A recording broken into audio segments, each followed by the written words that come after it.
Hi, Karen.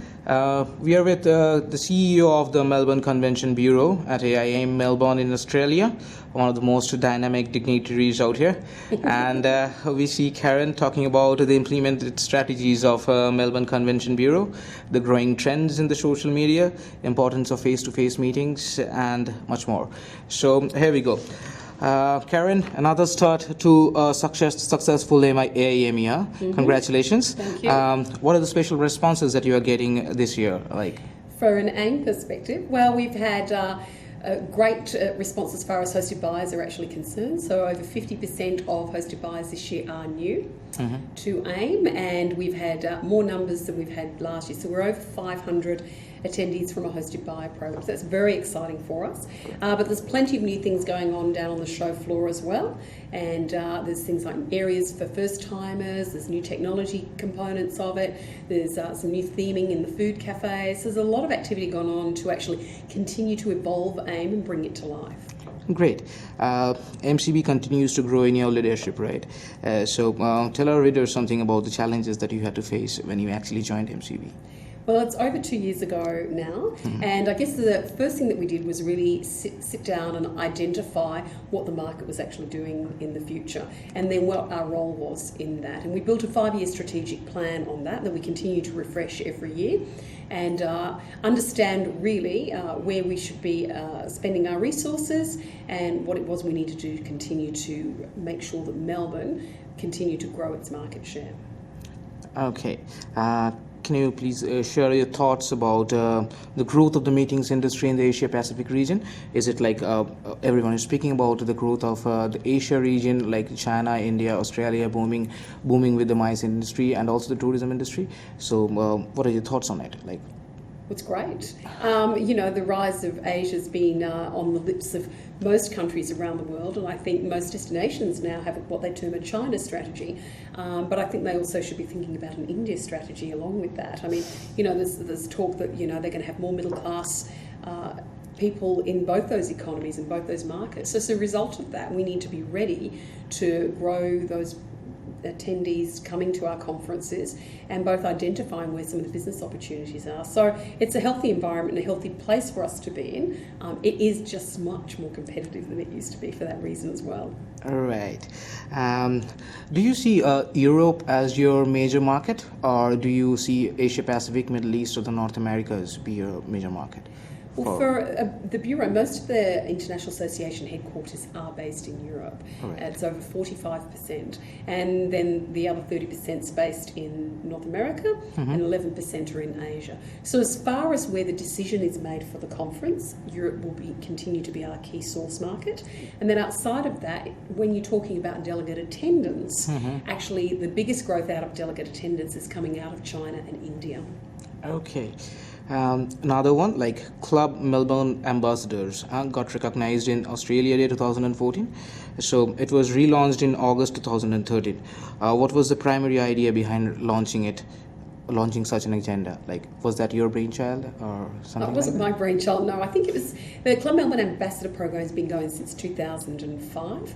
We have about 140 participants in it, and it was time to sit down and really refresh and review it. And that's a lot of it's to do with the fact that it is a benchmark program, and many other destinations are starting to copy it. So we needed to sit down and assess what it was actually delivering back to the city, and then also how we actually continue to engage with it and engage with those people. How do they become ambassadors? How do we utilise them? What kind of programs that we should have in place to work with them? And so it was a great opportunity to do that and to start to take it to the next level. Perfect. Can you just tell me, you are also holding a position of 2014 board chair in the Best Cities Global Alliance. Describe some of your future plans and responsibilities out there. You must be enjoying that. Yeah, well, look, it's great. It's only just started the year, so it's still the beginning. But we're talking about things like our QMS, the quality programs that we put in place. Expansions are a really big part of what we actually want to do. We've got a couple of cities on the boil that we're hoping to announce within the next 6 months. And so a lot of it's around that, and a lot of it's about business development, and we'll continue to build and evolve that. Great. Could you comment on the effect of emerging digital transparency in the travel and MICE industry?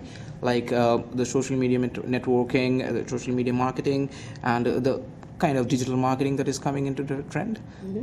Look, social media is one of those tough ones for anybody. And the way I think people need to be thinking about is it's a distribution tool. It's another channel of us being able to communicate. It's how you actually utilise those tools and build them back into your marketing mix to make sure that you're actually engaging at the right level and the right type of thing. You know, they talk about being sticky and they talk about people actually, you know, participating. So it's not how many likes you have on Facebook, it's the information and intelligence you're actually getting back to continue to grow your competitive advantage, I suppose. So if you think about digital transparency and digital media in those veins, it's actually an important asset to have. It's an important tool. It's not going to go away, but it's about, instead of trying to be all things to everybody, really focusing on what actually works for your business and how you'll actually continue to build and grow your own business. Right. So on a scale of 10, like how much would you like to mark digital media and the traditional media? Oh, that's a tough question. Oh dear, I don't really have the answer. The criticalness of that's like the most. How is it like? Which is more important for the mice industry to impress? Involved in. I actually do think it's a mixture of both. I think digital media is incredibly important, and I think certainly plays a role. But I think it's how you utilise that media, right. And I think if you utilise it well, it's a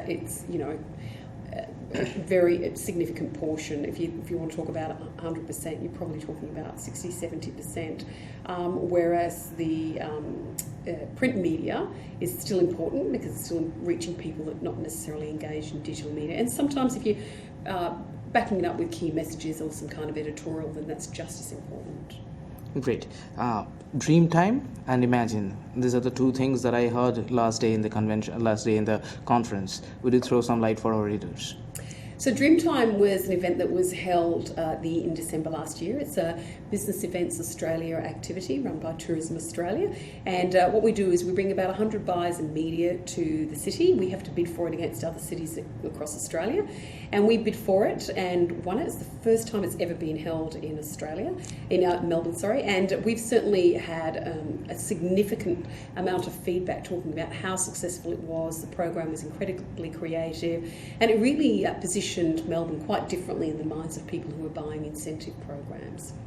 And Imagine is really a product of the Melbourne Convention and Exhibition Centre, and that is their new audio visual component that they've actually, or program that they've actually launched. So you're probably better off to have a chat with Peter King, and he'd probably give you a little bit more information. Yes, we will be speaking with Peter tomorrow, I guess. And finally, wrapping it up, like the last question would be: Melbourne is surely one of the leading mice destinations of the world. But could you describe what are the main features of Melbourne that actually makes it stand apart from the rest of the Asia Pacific mice cities, or the other ones which are actually your competitors? Or do you think you have one? I think we do have one. And it certainly is our unique selling point, if you like, is really about the knowledge. And in here we have many medical institutions, many scientific and research institutions that do science and research for infrastructure, engineering, a variety of sectors. And as a result of that, the government are investing significantly in a lot of those institutions, and we draw on those to become local bid leaders for us. So for us, it's definitely a critical point of difference, and it's something that we make sure that we capitalise on that and leverage it. But probably importantly from an infrastructure point of view, we do have the world's first 6-star Green Star rated convention centre, and it truly is fully integrated, and it is in the CBD of Melbourne. So for us, it's a real asset. When you've got 5,000 rooms that you can walk to your centre, then it's an added bonus. And great, thank you. Finally, the last question.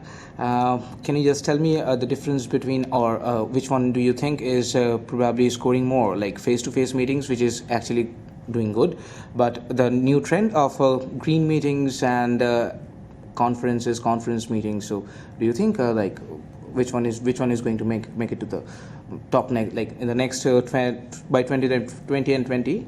which is going to be the trend of the I meetings don't think industry. you'll ever replace face-to-face meetings. Right. We could not be having this interview here today unless we were face-to-face.